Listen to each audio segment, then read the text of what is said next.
जिन्दगीको दोस्रो अध्याय सुरु भयो हिजोबाट। दुःख सुख गरेर खानुपर्छ। थोरै अनुभव सुनाउ न, तिमीलाई कस्तो लागिरहेछ? भर्खर त आकी छु, केही अनुभव गर्नै पाएको छैन। यदि त्यस्तो भयो भने म भन्छु नि। जाम अब, यहाँ बस्नु धेरै बेर भइसक्यो। खुब फेरि कतै जानुहुन्छ होला? फेरि यो आइमाईलाई माइत जानु भनेपछि यति हतार हुँदो रहेछ है अहिलेदेखि। ल ल जाउँ।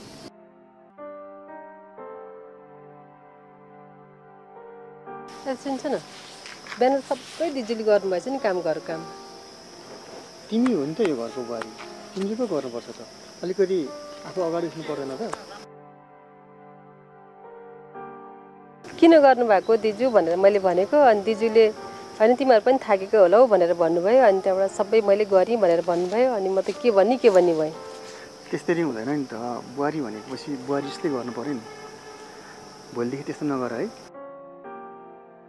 हस्, भोलिदेखि म सबै गर्छु नि। हस् ल ल हुन्छ, अब जाउँ। ढिलो पनि भयो है।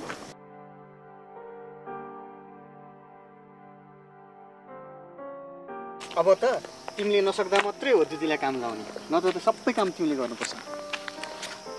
हुन्छ के, हिजो उठ्नु ढिला भएर मात्रै हो। कति पिर गर्थ्यो हजुर दिदीलाई, म केही पनि काम लाग्दिनँ नि। अब बुहारी भएर भित्रिएपछि त घरको काम सबै बुहारीले गर्नुपर्छ भन्ने मान्यता छ नि हाम्रो समाजमा। यो नि थाहा छ नि तिमीलाई? मेरो फुपूले नि यस्तै भन्नुहुन्थ्यो, सबै कुरा सम्झाएर पठाउनु भएको फुपूले। अब केही पिर मान्नु पर्दैन हजुरले, म सबै सम्हाल्छु। तिमी उठ्नु पूर्व नै दिदीले सबै काम गरेर किन काम गर्नु भएको त दिदी भनेर मैले भन्दाखेरि दिदीले त यो घरमा तेरो श्रीमती बुहारीको रूपमा भित्रेकी हो, कुनै काम गर्ने मिसिन होइन, बुहारीलाई सम्मान गर्नुपर्छ, लक्ष्मी जस्तै हुन् भनेर पो भन्नुभएको थियो दिदीले। मेरो दिदी जस्तै सबैको सोच त्यस्तै पवित्र भए कोही मान्छे पनि अन्यायमा पर्ने छैन, बुझ्यौ? कस्तो राम्रो परिवारमा जोडिन पुगेछु म, कति भाग्यवान आइबुढा हो नि। मलाई नि हेर न, राम्रो घरमा राम्रै नाता जोडिन्छ। त्यसैले सधैँभरि आफ्नो मनलाई सफा राख्नुपर्छ, बुझ्यौ? सधैँभरि यसरी नै सबैको मन भित्र बस्न पाए हुन्थ्यो। कहीँ कतै केही गल्ती हुन्छ कि डर लागिरहेको छ बेला बेलामा। डर मान्ने होइन, आफ्नो सोच बुझ्ने काम गर्नुपर्छ। कहिले पनि नराम्रो सोच राख्नु हुँदैन, केही हुँदैन। गल्ती गरे सुधार्न सकिन्छ, जानी कुनै गल्ती गर्नु हुँदैन। अन्जानमा भएको कुनै गल्तीलाई क्षमा दिन सकिन्छ। मेरी दिदीसँग केही दिन सङ्गत गरेर हेर, राम्री छौ, अझ 4 गुणा राम्री हुन्छौ। दिदीको कुरा पनि कति मिठो हुन्छ। दिदीकै त्यो कुराबाट म प्रभावित भएको थिएँ। जिन्दगी जिउने अभिलाषाबाट म हारिसकेको थिएँ। दिदीकै प्रेरणाबाट म अहिले यो हालतमा छु। म आज यो रूपमा छु नि, दिदीकै प्रेरणाबाट यहाँ आइपुगेको छु। दिदीको चाहना अझ म धेरै ठुलो मान्छे भएको हेर्ने चाहना छ। त्यही दिदीको चाहना अनुसार हामी हिँड्नुपर्छ, बुझ्यौ? अझै मलाई अरू पनि कुरा गर्न मन लाग्यो।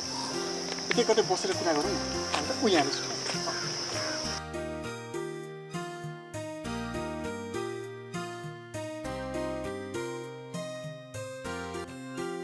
नमस्ते आन्टी। आन्टी नमस्ते गर। नमस्ते। नमस्ते बाबु। नमस्ते बाबु। हामी नि एकछिन यतै बस्नु पर्यो। बस्नु, यहाँ बस्ने ठाउँ रहेछ। अनि आन्टी के छ, सन्चै हुनुहुन्छ नि? हजुर ठिकै छ बाबु। बाबुलाई कस्तो छ? हामी नि ठिकै छौँ। अङ्कल खै त? खै बाबु कतातिर लाग्नुभयो? घरतिरै पो हुनुहुन्छ कि? म त यसो शीतलता पाऊँ भनेर आएर बसेको। अनि बाबु ससुरालीतिर हिँड्यौ होला, यति राम्री फुल जस्ती बुहारी भित्राएका छौ। बाबुको दाम्पत्य जीवन धेरै सुखमय होस्, राम्रोसँग घर गरी खानु है बाबु।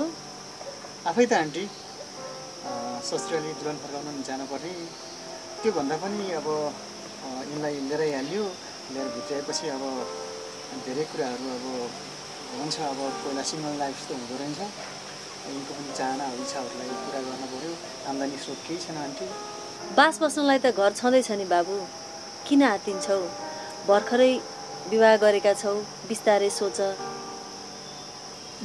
आन्टी बास बस्नु त दिदीको घरमा हो, आफूले पनि केही गर्नु पर्यो नि त। आम्दानी केही छैन। यिनी पनि सुखशैलमा हुर्केकी छोरी। यिनको घरमा जस्तै सुख शान्ति दिन नसके पनि यिनको मुहारमा केही खुसी फर्नको लागि भने नि विदेश जानुपर्छ कि आन्टी? बाबु, भर्खरै त बिहे गरेका छौ, फेरि विदेश जाने कुरा गर्छौ? त्यो विदेशिनु भन्दा त बरु यही केही गर्दा राम्रो होला नि। अब तिमी विदेशिएपछि नानी पनि यहाँ एक्लै हुन्छन्, कसले हेरविचार गर्छ? सोच विचार त गर्न पर्यो नि। यही पनि धेरै कुराहरू छन्, कामका कुराहरू छन् गर्ने। छोरा मान्छे हो, जे पनि गर्न सकिहाल्छौ। अलिकति यतातिर पो विचार गर्ने हो कि? हो आन्टी, हुन त सबै काम गर्नको लागि पहिला पैसा नै अगाडि सार्नुपर्ने रहेछ।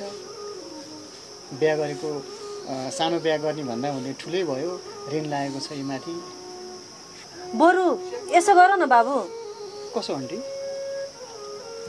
साँच्चै बाबु, त्यहाँनिर मैले एकजना साथीकोमा गाई फार्म बिक्रीमा छ भन्ने सुनिरहेको छु। गर्न सक्छौ भने गएर हेरेर बुझ, राम्रो पनि छ, पहिलादेखि नै चलिआएको हो। दुवैजना मिल त्यही काम गर। अब गाई पालन गर्दाखेरि त सरकारले पनि अनुदान दिन्छ भन्ने सुनेको थिएँ, त्यो पनि बुझ। तिमीहरू त हामीभन्दा धेरै पढे लेखेका छौ, जान्ने बुझेका पनि छौ। बाहिर गएर अरूकाको गुलामी गरेर खानुभन्दा त यहीँ दुःख सुख गरेर खाएकै राम्रो होला नि, होइन र बाबु?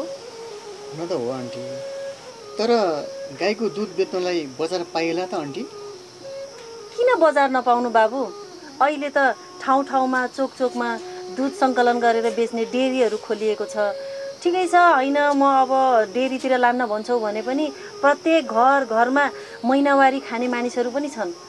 त्यही भएको भएर त्यति गाह्रो चाहिँ हुँदैन। जति रगत पसिना तिमीले विदेशमा बगाउँछौ नि, त्योभन्दा कमै बगाए पनि धेरै नै बगाए पनि आफ्नै स्वदेशमा बगाउँदा तिमीलाई पनि शान्ति हुन्छ, परिवारसँग पनि बस्न पाउँछौ। दुःख सुख जे जसो हुन्छ मिलेर बस्ने हुन्छ, होइन त नानी? हो नि, कति मिठो कुरा भयो आन्टी, म त सुनै भएँ। बहिनीले पनि भाउजूलाई एक्लै पारेर विदेश नजानु भन्छ। दिदीले पनि विदेश नगइदिए हुन्थ्यो भनेर सोच्नु भएको छ। आन्टीले पनि त्यस्तै भन्नुहुन्छ। यिनको चाहना पनि म विदेश नगइदिए हुन्थ्यो नै भनी छ। भनेपछि मैले पनि यही केही गर्नुपर्छ कि अब सोच्नु पर्ला आन्टी? अनि के त, बिहे गर्न नपाई विदेश हुर्क्यौ भने त न आफू खुसी हुन सक्छौ न यिनलाई खुसी पार्न सक्छौ। अब दुवैजनालाई खुसी रहनु, अरूलाई पनि देख्दा पनि राम्रो हुनलाई त नेपालमै बसेर केही गर्दा राम्रो भयो नि। हो के, विदेश जाने कुरा नगर्नु, यतै बसेर केही दुःख सुख गरौँला नि त।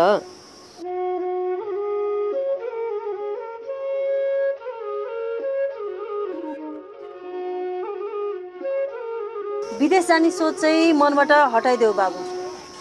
तिमी त पहिला पनि विदेशिएर कति दुःख पायौ, के परिबन्धबाट छुटेर आयौ, तिमीलाई नै थाहा छ। फेरि पनि त्यही दुःखमा बस्न चाहन्छौ?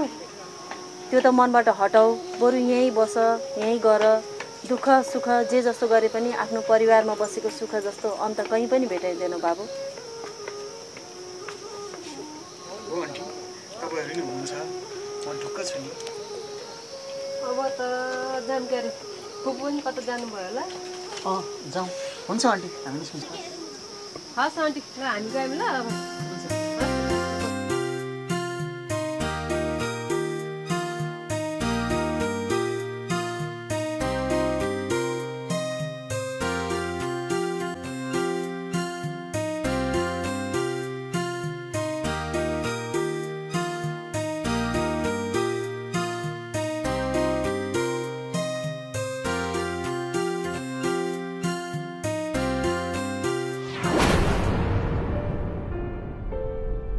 एक घन्टामा आउनु भनेका थिए, ढिलो हुन्छ होला, जाम छिटो छिटो है। जाउँ।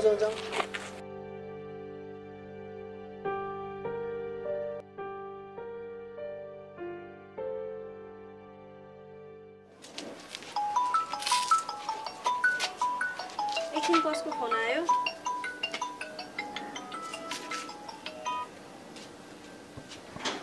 हेलो, हजुर नमस्कार।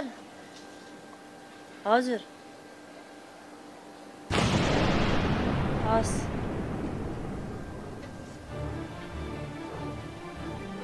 के भयो मम्मी, कसको फोन आएको?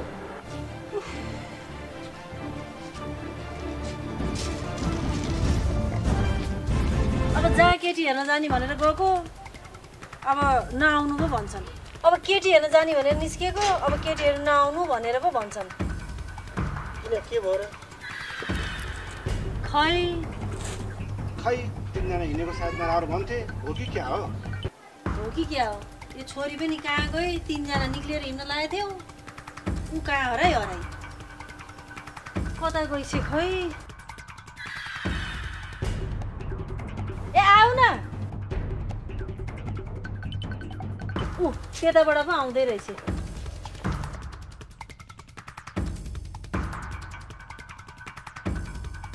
आइपुगेस्? कहाँ गइदियो यति बेलासम्म? आइपुगे। कहाँ जान लाउनु भयो? अब हिँड्ने बेलामा कहाँ जान लाउनु भएको र भन्? काम कुरो सबै बिग्रिसक्यो। म त भर्खर अफिस छुटेर आउँदैछु। हजुरहरू चाहिँ कहाँ जान लाउनु भयो र? फेरि कहाँको कहाँ भन्न थाले। अब अर्को ठाउँमा पनि हेरेर जाने भनेर बोलाइराखेको थिएँ, अब त्यतै जाने। अब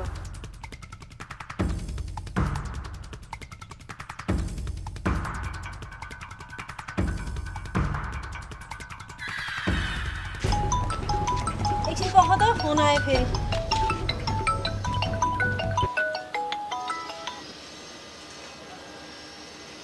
हेलो हजुर, हजुर नमस्कार। हजुर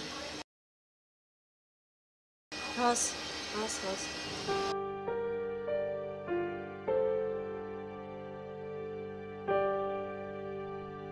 जहाँ पनि थचक्कै बस्ने भने होइन के भयो फेरि? किन थचक्क बसे?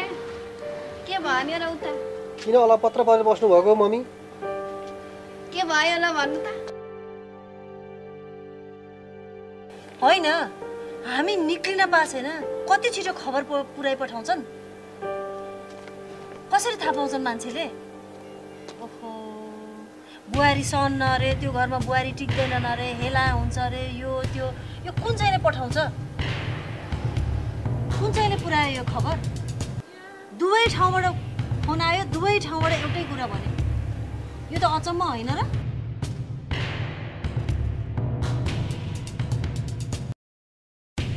उठा, यहाँ बस।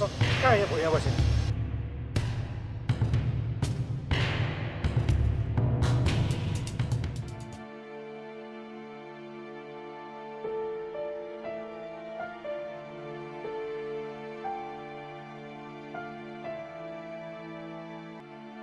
साँच्चै को रहेछ त्यो कुरा लाउने मान्छे? अब कुरा नलाई त मान्छेले खबर त कहाँबाट पाउँछन् र? कस्तो भाग्य रहेछ नि मेरो छोरोको, जहाँबाट पनि जहिले पनि केटीबाटै धोका खाने। यस्तो तनाव नलिनु न मम्मी, सबै कुरा ठिक भइहाल्छ नि। त्यहाँ नभएर के भयो त? अन्त पनि पाइहालिन्छ नि, किन आत्तिनु भएको? यही भन्दा भन्दा यतिका समय बितिसके, सम्झँदा नि मुटु चसक्क भएर आउँछ। आफ्नो कुरा सुनाउनलाई पनि कोही छैन। चाडबाडहरू पनि आउँदै सकिँदै गरे, दसैँ आएर सकिसक्यो, मन कति पनि खुसी छैन। खुसी आफ्नो मनभित्रैबाट भित्र्याउने हो, कसैले ल्याइदिएला भनेर पर्खिने हो र? ल ल जाउँ जाउँ, आफ्नै घरमा गएर कुरा गर। ल हिँड्नु हिँड्नु, उठ्नु।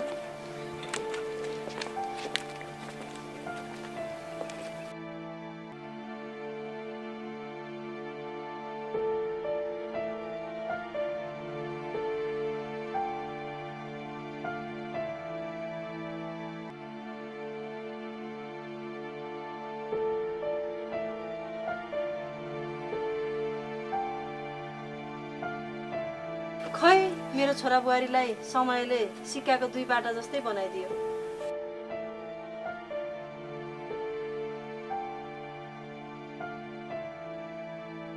सिक्काका 2 पाटा एक अर्काका परिपूरक त हुन्, तर भेट कहिल्यै हुँदैन। त्यस्तै भयो मेरो छोराको जिन्दगी। कति चिन्ता लिनु भएको होला। लौ, तिमी कति आँटेको? सब ठिक भइहाल्छ नि। भर्खर त बिरामीबाट उठेको छौ, किन आँटेको तिमी? मम्मी, सानो कुरा पनि यत्तिकै हुनु नै आत्तिनुहुन्छ है? धेरै नआत्तिनु के, सब ठिक भइहाल्छ नि। हरेस नखानु न मम्मी, म छु नि। खै हरेस नखाऊ भने पनि खप्रै नसक्ने गरी आउँछन् चोटहरू। अनि कहाँ गएर के गरौँ त म? खै कहाँ लगेर थुपरौँ यही कुराहरू? यही मुटुमै आएर थुप्रिन्छन्। अनि मन कसरी बलियो बनाउन सक्छु र? अनि मन त आत्तिहाल्छ। तिम्रो यो हार खाने बानीले नि म दिक्कै भइसकेँ। हामी मध्ये कसैले पनि हार नखाउँ। हामीलाई जिताउने खेलाडी एक दिन पक्कै पनि आउनेछ। हामीलाई खुसी बनाउन आफू जितेर पनि हार्ने एक लक्ष्मी आउनेछ। पिर नगर्नु मम्मी। यति धेरै ठाउँमा हेर्न जाँदा त रित्तै आउन पर्यो। यो सब तिम्रै कारण त हो नि।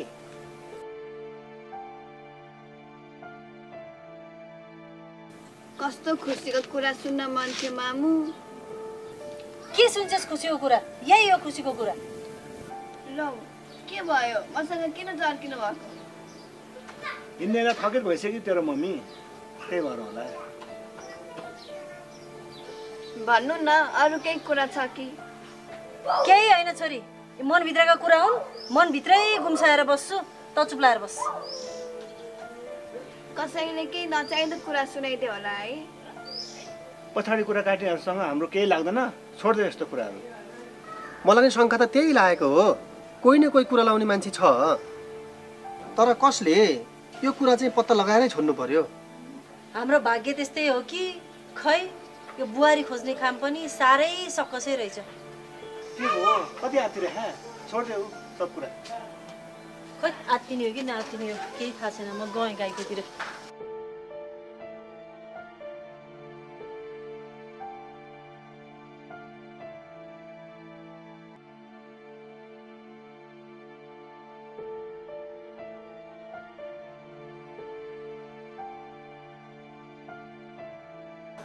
जाऊ, मम्मी उतातिर लागिहाल्यो, हामी पनि जाउँ।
face.